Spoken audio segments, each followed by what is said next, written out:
Welcome to the Salmon Runs YouTube. Enjoy the video. You start by confirming your iPhone supports dual SIM.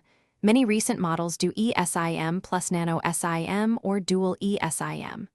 Once done, make sure you have carrier info or the eSIM QR code available. That streamlines verification.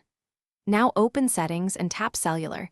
This is where both physical and virtual lines appear. You do this first so you can see active lines, labels, and priority. These quick checks tell you whether the phone recognizes both plans and if any setup steps remain. Once in Cellular, look at Cellular Plans. You should see 2 entries if dual SIM is set up.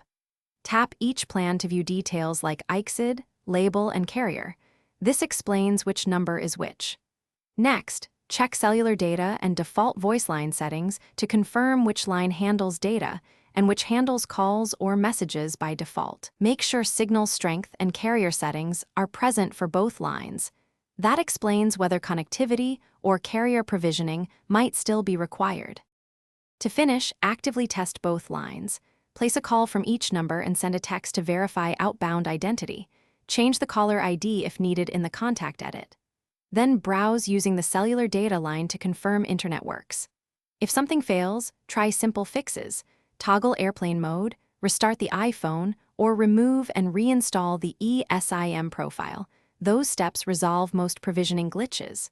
If problems persist, contact the carrier with the ICSID and error details for targeted help. Thanks for watching. Consider subscribing if we helped you.